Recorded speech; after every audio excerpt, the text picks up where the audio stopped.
A quick guide on ternary operators in JavaScript. So imagine that you have a pet and then you have a variable isLazy that shows the current condition of your pet. And if he is lazy right now, we log to the console the sleepy emoji. And otherwise, if our condition is false, we log to the console the emoji of a walking dog. For this condition isLazy is equal to true, we have a shorthand, which is just isLazy, and we also have a shorthand for an entire block, which calls a ternary operator. So let's rewrite the same block using the ternary operator. So I start from the condition inside of the if statement, isLazy.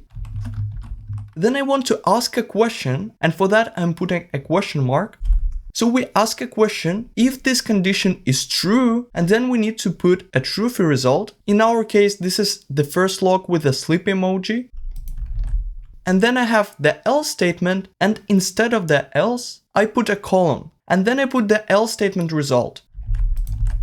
And now if I save the file, in the console you can see that we have two emojis. The first one you have from the 6th line, this is our else condition, and the second one you see from the 9th line. So this is our ternary operator. And now if I change the value of isLazy to true, in the console you can see two sleepy emojis. So you can rewrite your if-else statement block using the ternary operator for improving the readability. For example, I can store the result of our ternary operator into the variable, and in this case our result will be even more pretty.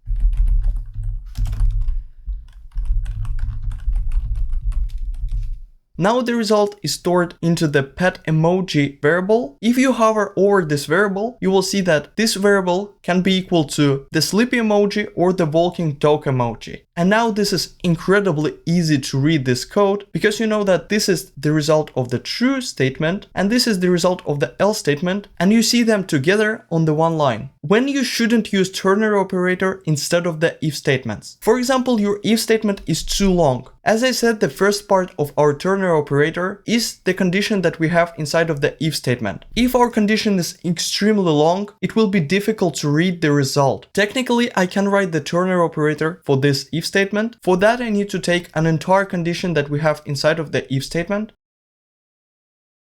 And then I ask a question putting the question mark.